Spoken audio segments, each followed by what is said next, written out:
Ya baik, bismillahirrahmanirrahim. Assalamualaikum warahmatullahi wabarakatuh.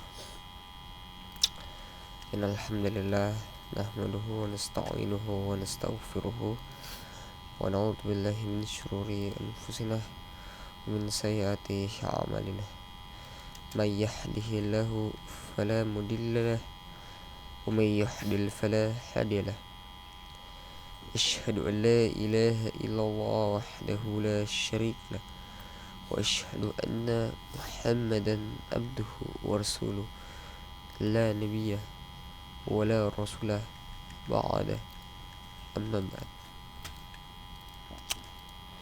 Pertama-tama dan yang paling utama, marilah kita panjatkan puja dan puji syukur kita atas kehadirat Allah Subhanahu wa taala yang telah memberi kita begitu banyak nikmat, yakni nikmat kesehatan, nikmat kesempatan, dan juga nikmat iman wal Islam, sehingga kita masih dapat berkumpul di tempat yang penuh warna ini. Lantas tak lupa pula kita kirimkan salawat serta salam kepada junjungan Nabi kita, yakni Nabi besar baginda Muhammad sallallahu alaihi wasallam, Nabi yang telah membawa kita dari alam yang gelap gulita menuju alam yang terang benderang, atau dengan kata lain minadz zulumati ilan nur. Baik kawan-kawanku sekalian, jadi pada kesempatan kali ini saya akan review kembali hasil pembelajaran saya selama sepekan, yakni saya sedang mempelajari materi baru yang bernama SAS. Nah, kawan-kawan sekalian, apa itu SAS? Jadi SAS adalah sebuah CSS preprocessor, yang dimana fungsi dari SAS ini adalah untuk membuat codingan kita ketika menstyling sebuah web statis menjadi jauh lebih mudah dimengerti dari yang biasanya, dengan menggunakan sintaks yang sama namun dimaksudkan ke dalam kurung kurawal yang bertumpuk-tumpuk, seperti halnya bahasa pemrograman. Nah, kita dapat membuat CSS tersebut begitu dengan menggunakan SAS, yang dimana SAS tersebut sudah dimasukkan dengan compiler ataupun translate bahasa. Ya, salah satunya saya menggunakannya di dalam extension VS Code. Jadi seperti ini ya, saya akan memperlihatkan latihan SAS saya. Open with code.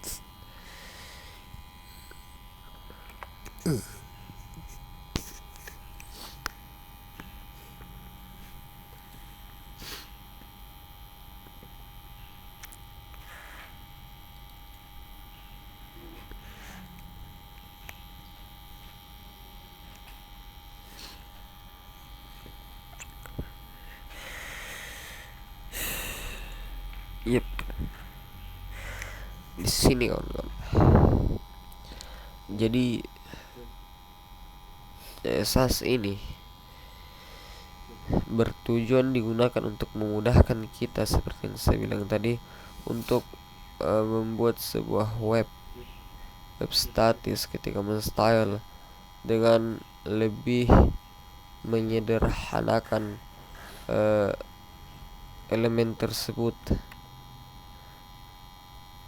Namun kita tidak dapat menggunakan SAS jikalau hanya untuk proyek-proyek kecil, karena itu malah menjadi pisau bermata dua yang malah tambah merepotkan kita, yang akhirnya lebih baik ketika kita menggunakan CSS biasa. Ya, dalam sebuah implementasi saya membuat sebuah pengkondisian. Ya, saya membuat skenario di dalam studi kasus saya ketika menggunakan SAS. Kita lihat di sini.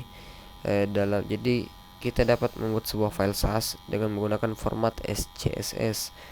Ya, kita menambahkan inisial S di belakangnya. Ini bukan nama keras, bukan inisial sembarang. Oke, lanjut. Di dalam CSS kita dapat membuat sebuah variabel seperti halnya dalam bahasa pemrograman. Namun di sini lebih simpel dan lebih mudah dimengerti. Mungkin bagi kawan-kawan yang baru mengetahui apa itu variabel. Jadi variabel adalah sebuah hal yang dimana kita dapat menyimpan nilai dalamnya dengan nama-nama tertentu yang kita berikan terserah dengan kehendak kita. Bagi yang belum belajar bahasa pemrograman, tentu ini akan menjadi hal yang baru dan tentu saja akan sulit bagi para programmer pemula. Namun bagi yang telah mempelajari JavaScript, seperti halnya JavaScript, yang telah mempelajari bahasa pemrograman, hal ini malah mudah untuk dimengerti, malah sangat mudah untuk dimengerti. Ya, berhubung ini dari pengalaman pribadi saya, jadi sangat mudah untuk dimengerti SAS ini, kawan, bagi yang belum. Nah, lanjut. Di SAS ini kita juga dapat membuat pengkondisian seperti halnya yang saya katakan tadi di dalam bahasa pemrograman. Kita dapat membuat pengkondisian yang dimana pengkondisian ini kita gunakan ketika ada dua statement yang berjalan, yang dimana jika salah satunya kita tidak menggunakan statement tersebut, lalu kita dapat menggunakan statement yang kedua. Seperti contoh, kawan, saya di sini menyimpan nilai dalam variabel like background, lalu saya memberikan nilai white dengan kode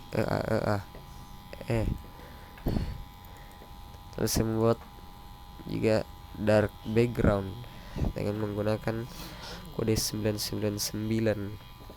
Ini dapat menjadi sebuah contoh implementasi yang sangat sederhana dari sebuah pelatihan yang dapat kita buat juga. Nah, lanjut kawan-kawan. Di sini dalam sebuah CSS SAS kita dapat membuat sintaks mixin, yang dimana ini bertujuan seperti namanya, yang berarti mencampur mixin, mencampur pengkondisian yang nanti dapat mengubah seperti tergantung apa yang ingin kita masukkan di dalamnya. Nah, kita juga dapat menambahkan sebuah parameter atau istilahnya parameter di dalam function dalam bahasa pemrograman. Kita juga dapat membuatnya tersebut di dalam JavaScript.